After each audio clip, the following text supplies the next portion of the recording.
Hey guys, what's going on? My name's Sandman, if you don't already know. Today's the second episode of Hardcore Alphabetical, and it's going to be a very interesting one. If you don't know what Hardcore Alphabetical is, here's a quick rundown. Basically, it's all the games that I own on PC, and I'm playing them on the hardest difficulty and in alphabetical order. And all of these games I am playing live over on twitch.tv/the Sandman King. Now, let's get into the interesting part. A Blind Legend is a lot different than most other games that I've played on this series or will play on this series. A Blind Legend is a fully audio based experience.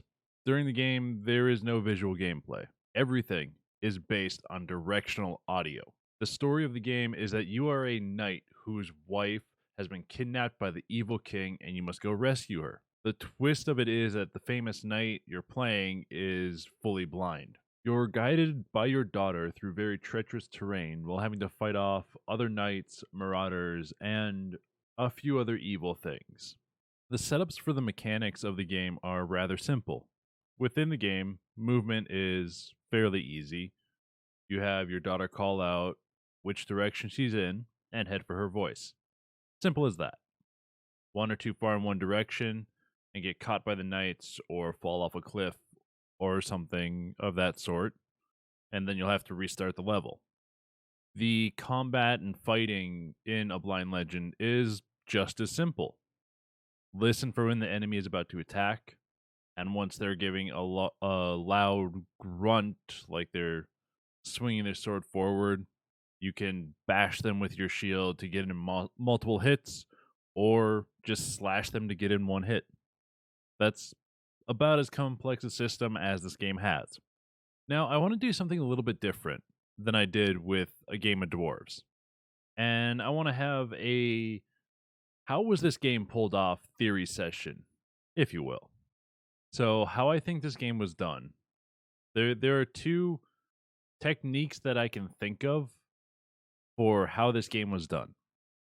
The first one is the game was done by gray blocking the whole thing and then using trigger volumes to play the different sound clips. And then they removed everything except the sounds. If you don't know what gray blocking is, it's just a term used in game design where you're prototyping or designing a new level within a game and it's using just like basic squares and stuff. No assets or anything. Or I should say no super complex assets, just for a wall using a cube and stretching it and stuff like that. The other option that I thought that they may have done for making this game, which is kind of the more viable option, is that there's actually a full game running behind the scenes and they just have an image looping over it, over like the actual gameplay to simulate the blindness and then have the normal audio triggers and stuff that will flash when you get hit or when you hit someone. So, pros and cons of A Blind Legend. It's actually more fair and more even than a game of dwarves was. So, the pros of A Blind Legend. The mechanics are fairly interesting. The final twist is decently interesting. The audio engineering and sound design is fantastic. So I've already kind of gone into the whole mechanics thing, where the mechanics with how you move around the world and follow the story have already been covered. The fighting has basically already been covered. It's a very interesting way to do mechanics and to change everything up a little bit instead of relying solely on like your eyes and maybe less so on sound, and just relying solely on sound is it's very interesting. There are other mechanics that do add a bit of variety into the game, like riding on horseback or trying to block arrows while you're going and rowing a boat. It adds a little bit of a little bit more interesting gameplay to the whole thing. So at the end of the story, there is a little bit of a twist that I don't really want to spoil, and I thought it was a good way to end the game. I would have liked to maybe have a choice at the end to trigger a different ending, but that's just me being spoiled from other games that have choices like that, like the Fable series, for example, where you have the one choice at the end of save the kingdom or get rich. And then with the spatial audio in this game is just fantastic.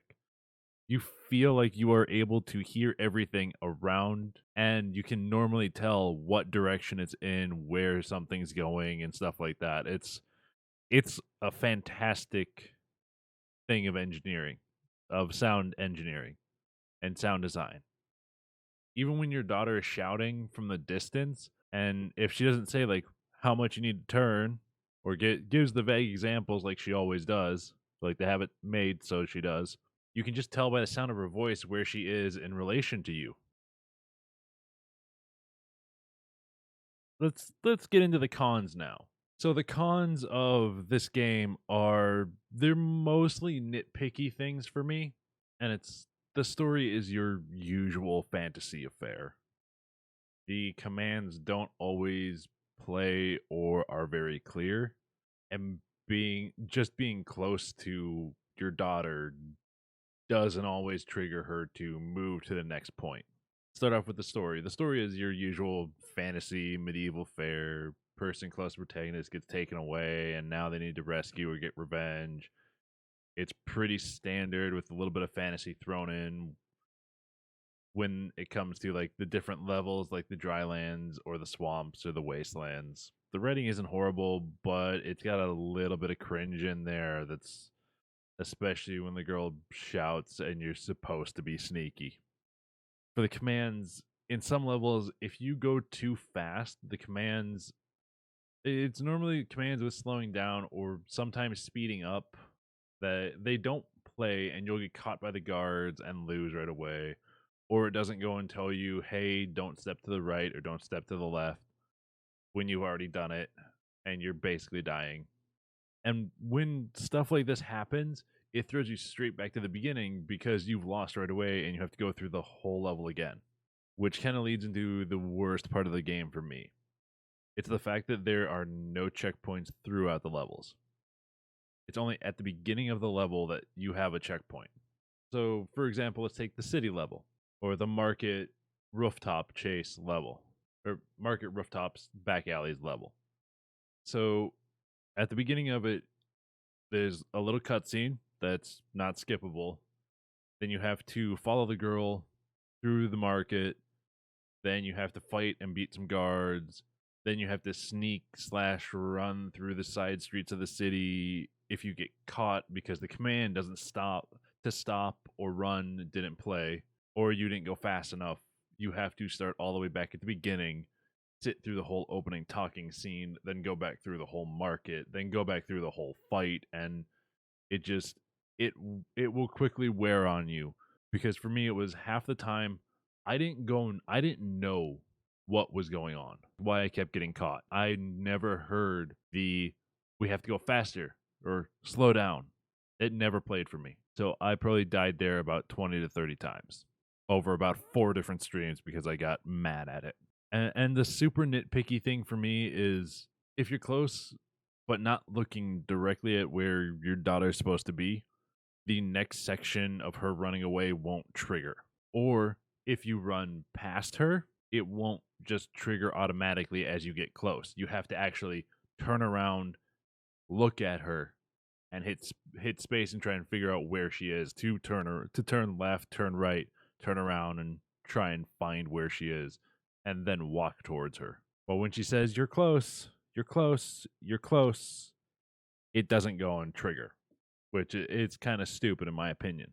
So to sum up A Blind Legend, if you're looking for a game with interesting mechanics and something that can maybe get you through 2 to 4 hours, this game is a good time filler. I don't think it's the best indie game that's out there, but it's a very interesting concept with well-made mechanics, but it has poorly placed checkpoints and very strict advancement sections, and it is a game where you are mostly on rails. And 2 to 4 is kind of being a little if you're going slow and still when you're learning the game and stuff. That'll balloon it out to 2 to 4 hours. There there are maybe 25 parts within the whole game, so it's not a super long game. So I hope you guys enjoyed that review of A Blind Legend. And yeah, I don't have much more to talk about. So I guess peace. I'm out. I'll talk to you later. Have a nice day. Don't forget to like, subscribe, favorite, do all that usual bullshit that people tell you to do. And yeah, peace.